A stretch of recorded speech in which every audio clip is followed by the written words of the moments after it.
Hello and welcome back to Down the Track. Today we'll be reviewing day two of the Test match between England and New Zealand. Some normalcy today, only 5 wickets and some runs actually being scored after what was an incredible day one of 17 wickets. But like we were talking yesterday, Musti and me here about showing a little bit more intent with the bat, and I think New Zealand showed that today. Wrapped up England early on with only a 5 run lead, and then went on to really score some good runs and. They lost a couple of quick wickets though, 30 odd for four. But then I think Tom Blundell and Daryl Mitchell, I think, showing some really good character over there, showing some really good intent, and both on the nervous 90s, going into probably not getting too much sleep tonight, but hopefully coming back tomorrow to finish up their centuries and what looks like a little bit more in New Zealand's favor now. So, what I think will happen though is that the pitch now the intent is understood. So even England will be better. So New Zealand will have to bowl a lot better to go on but at least the game has opened up a little bit. It could have finished today, like we were talking offline as well. But your thoughts, Misty, on day two?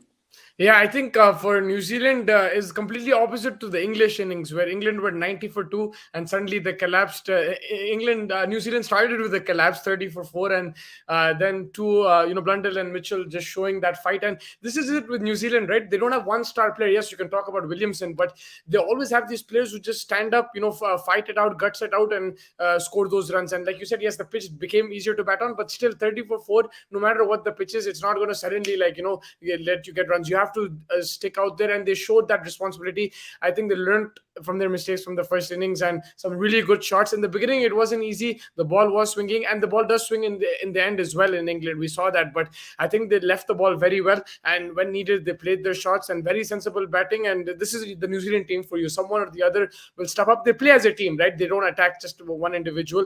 These two guys, we didn't expect them to take the score to 236 for 4 when they're 30 for 4, but they did that, and New Zealand firmly on top. And who would have thought, 130 all out, and you're in control of the game at the end of the second day. So that's crazy. Absolutely. I think from an England perspective, I think they'll be disappointed again. I think they were disappointed. The more disappointed team after day one. I think they will continue to be disappointed after day two as well.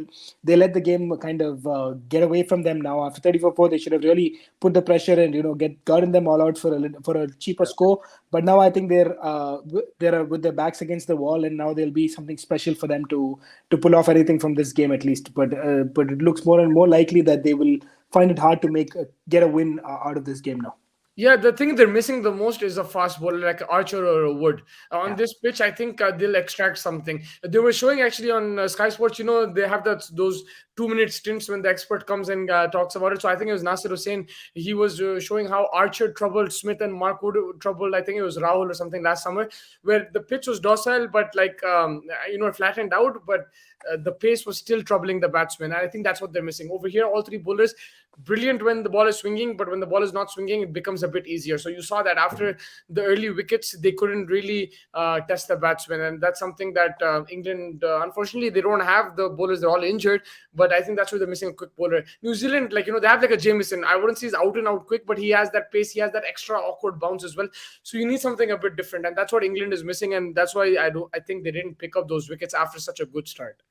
Yeah, I think try a little bit more short bowling. Try a little bit more short. Try to kind of. You need that extra zip though, right? For that, you need that extra zip to trouble. You saw how Archer was hitting Smith on the helmet and everything. He got concussed as well in one of those games where Smith was batting really well. So it's that extra pace will always cause problems on these kind of pitches. So you need to keep that bowler with you. But unfortunately, they're injured, so you can't do much about it. True. But I think they should have a bank of more, maybe like a Saqib Mahmood was an option. He's also injured. He's also injured, so it's been unfortunate for them. So they have a list of 6-7 fast bowlers where either back or shoulder injuries. I saw that list today, so that's unfortunate, but that's what's costing them right now. Because otherwise I think they could have restricted New Zealand. But at the end of the day, also their batsmen need to take responsibility. You can't after doing so good in the first innings, your batsmen also need to take that pressure off you.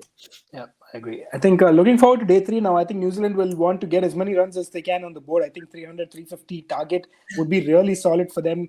Try to bat into at least 2 sessions tomorrow at the minimum. If they can bat more, that's great. But then gives them enough, and maybe just right at the end by the twilight, just give them a few 10, 15 overs of fast bowling at the England openers toward end of the day 3 tomorrow would probably be ideal. But I think anything above 300 would be massive for them, I think, at this point. Yeah, I think already they have a very, very good score. Yes, it's looking like a better pitch to bat on, but day three will be the best, I think, to bat on. So if they can just capitalize that, make it 300, 350 plus, it will be brilliant for New Zealand. And I think it looks downhill for England, but still, I wouldn't give up if I'm in England's shoes, because you have Ben Stokes there who scored that knock I always talk about. You have Joe Root over there. You have Bairstow. So you have the batting. I wouldn't give up. As Pranan, we've seen crazy things happen in Test cricket, but right now it looks unlikely. It'll be interesting if England do lose. Who cops the blame? Because it's a new captain now, new coach. Of course, they're not going to criticize them as they did with Root in the last series because it's Stokes' first match. But it'll just be interesting to see how it works. Again, like his captaincy, I don't know how you judge it. It's you can't really make much of it right now. I felt he did really well in the first innings, but then in the second innings. He maybe missed a trick here and there. Also, he himself can't bowl more than 10, 12 overs. He's not fully fit, so that's something that he'll have to look at as well. Your thoughts are not even bowling 1 over of Jack Leach, even though it is day two still, but maybe So, just bowling a 4-5 overs of him. so basically, Jack Lee's got a concussion yesterday when he was fielding, Oh, and yes, and he then yeah, and then Parkinson comes in. Parkinson came Yeah, in. Yeah, that's right. so That's right. I completely forgot no, no, about no, that. no, no worries. Like, I mean, Yeah. it's fine. Like, so Parkinson came in. The way look, Parkinson, a lot of people in every other journalist, every other article that I was reading in the build up to this series, they were saying you need to play Parkinson, you need to play Parkinson. But one thing that I noticed about him, he's a bit slow through the air. Maybe if he can be a bit quicker, he's a really good bowler. I saw him in a few county matches. He gets the ball to turn. But again, it's only day two. It's day three. How do we? I think the fair judgment of Parkinson would be on day five when he bowls. That's when you want your leg spinner to pick up the wickets, right? So especially in English conditions. So that's something that I'd look at. But yeah, I think he's a bit slow through the year. So they had the time, both Blundell and Mitchell, they had the time to play off the front foot or the back foot. They knew exactly where to play the shots. They had enough time to gauge. Abu Bakar's in the house saying, Salam bros, long time. What's up, man? What's up, Abubakar? How are you doing? Abubakar is very, very, very active on Twitter. I like He's becoming an his activist. tweets. Yeah. He's becoming active Twitter player. But yeah. But anyway, I think that kind of wraps it up. I think England I think a little bit more sorrow for them on day three. But it looks like New Zealand's game to lose some now here. Yeah, it is. I think New Zealand's games to lose. Again, this English team, they do have some individuals who can come up with brilliance, but I don't know if it's going to happen. Right now, it looks like a good pitch to bat on, so it is feasible. If you can get them under 350, then you're kind of in the game. But anything above 350, then, you're looking at a mountain to climb. And New Zealand have the bowling, like we mentioned, right? We always talk about Anderson Broad. What about Bolt and Sudhi, who are a bit younger as well? And slightly younger, but very effective as well. So that's something that New Zealand will have in their like in store, right? Where them and Jameson, I think their bowling won't be too easy to get away for England. So that's something they have to look at. One interesting topic that I want to bring up was Wasim Chapar's tweet I sent you. Yeah. What are your thoughts on that? Because I'm actually double-edged on that kind of.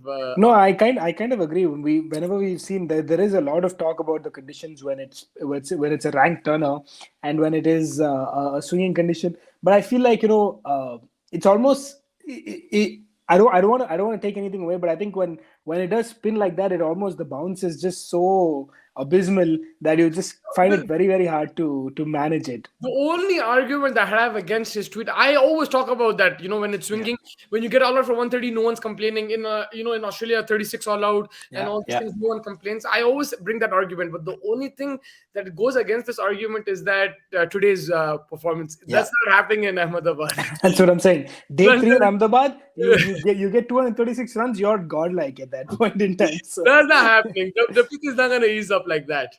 it And just gets worse. so And I then it becomes to a point where the ball is literally hitting your feet. It's not even hitting your knee roll or anything. It's hitting your feet. That's how you're getting LBW. So yeah. things like that, it just gets hard. But I think that's like you said, the counter aspect of it. But with that being said, I think everyone uses home advantage. I think India's home advantage is the spin, and I think that they should be allowed to use the spin to their advantage, and they should allow Ash, Akshar, and Jaddu to rip them in.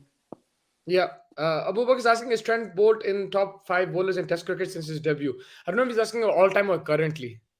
Currently, for sure. Currently, for Currently, I sure. I think think he's the without a doubt. best. He's top three in all formats, I think. I think his accuracy with the ball and the way he swings it in, irrespective of being red ball or white ball, even in T20 cricket, I think first and third over when he bowls, he's almost always picking up wickets.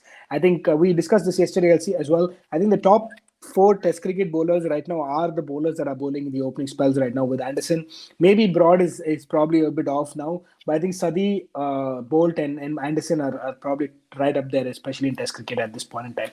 Yeah, he's saying in his playing days only. Yeah, I think in his playing days he's there, like It's top quite five. easy. Yeah, In all quite easily format, available. in any format, he can come as in the ball. I remember when he initially started, 2014-15, he had pace as well. He was lethal at that start, and he was one of the reasons they did well in the 2015 World Cup. He was Yeah. bowling deadly, if you remember, right, in that World I Cup. think he got injured after that though. That's why he had to like curb his pace a Not little injured, bit that's why he extra. Yeah. curved. Yeah, his pace dropped and everything, but the way he adjusted is like Zahir Khan, like. But Yeah, yeah. Bolt is outstanding, man. When it comes to that, even Sadi, one thing I noticed today, the way he uses the crease, man, brilliant. Sometimes He he comes just up, goes wide. he goes just suddenly wide, and then he picks up a wicket. He used the crease, really very smart, man. I saw Sadi play here like for 2 years, like, and I've spoken to him and everything. I just like I always thought it's just him, Sadi, but he's an outstanding He's bowler. smart He's cricketer. Smart so cricketer. underrated. And he's been doing this for what, like 8 years, 10 years? I don't know when, but he's very underrated. Like, we take him lightly, but when that knockout match comes against India, it's Sati and Bolt who will always smash us. Yeah, it's true. That's true. Like, I feel like sometimes underrated people just surprise you. But this guy Sadi has always been there and thereabouts. And he doesn't get talked a lot about, but I think he's there and thereabouts and one of the top bowlers at this point in time. Yeah, 100%. Don, your octopus prediction for tomorrow? I think 370 for England to win, and there'll be 22 for two by the end of day's play. 22 for 2. Yeah. But it's been a great test match so far. I can't believe like a team scoring 130 in the first innings is in control right now.